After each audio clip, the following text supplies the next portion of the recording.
think you'll be pretty excited about this because this is just a great market. Now what we want to do is we want to develop a robust plan that is as simple as possible, but also has the best profit potential. We want to identify what is the best time to trade.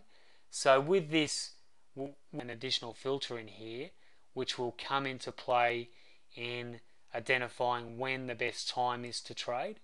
So when you're tagging these trades on their setups, let's block the trades out for, or let's set up block periods of say 8:30 to 9, 9 till 10, 10 to 11. So we'll split them up into 3 segments and we'll tag them like that, so we can kind of filter on the highest probability setup as per the session time.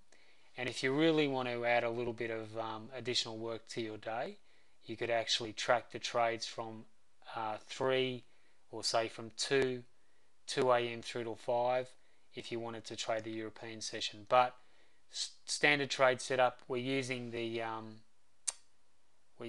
range bar of 6. The workspace I'll send you, so I'm going to send it out today. If I haven't already sent it, I think I've sent it to everybody.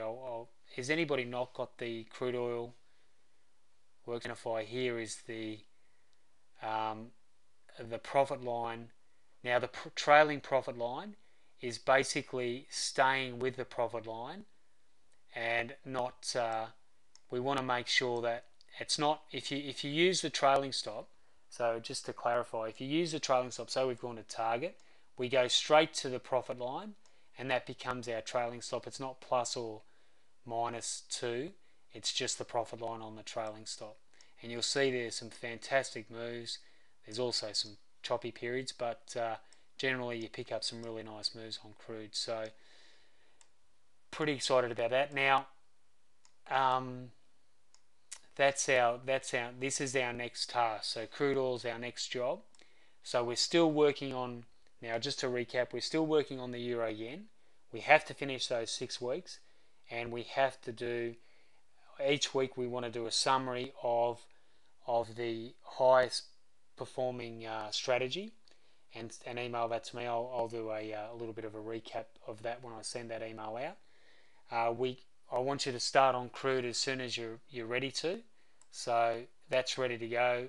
I'd like you to start on that as soon as you're able to, and we'll start tracking that. Now we're not going to go back, obviously not going to go back to the 1st of April, because most of us won't be able to get our charts back that far. So on crude, we're going back to the 10th.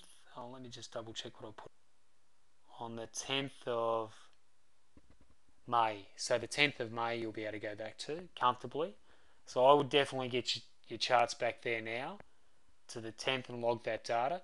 You'll find that the data I sent out on the euro yen, there may be a day where it doesn't quite match, or there may be a couple of days where it's not 100%. Don't worry too much about that. The data can be slightly out on the range bars. Also, I didn't get any trades at all on the 5th of April, and I know I checked Mark's and he did, so that's all right. Don't get too worried about that. As long everybody I've looked at, I know knows how to identify the setups perfectly. So I've got no doubt that you're able to backtest the system. Different servers feed different data. So the issue is that you're in New Zealand and I'm in Australia. TradeStation feeds different data to different locations around the world. So even if I give you my data and it refreshes that data, it can sometimes give you slightly different tick data or range data or time data, and the settings, and that's where the issue can come. So different data feeding into your charts, particularly if you refresh your charts, you'll get data that refreshes for that period.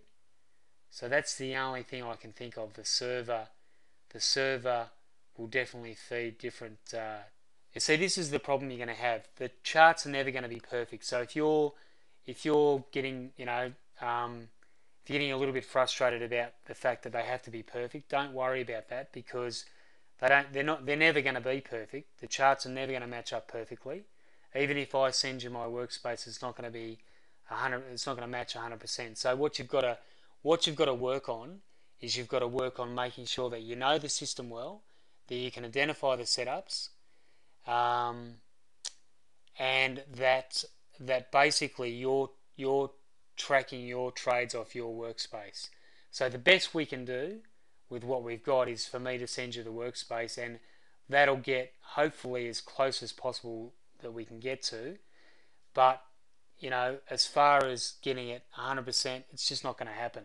That's just a reality of trading. Mike and I have done the same thing. We've looked at the same charts. I've given him my data.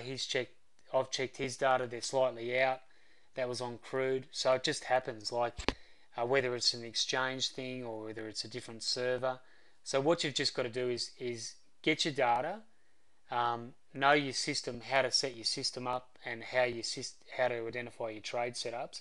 Log your data, and then trade off your charts, knowing that the data you've tested has been consistent on your system. So as long as that you're comfortable with your setups. So if I were, for example, to jump on to mark your platform through TeamViewer, and you were to talk me through the trades, and I was to see that your data was slightly different to mine and your setups were slightly different, but you were recording your data correctly, then I don't really have a problem with that at all.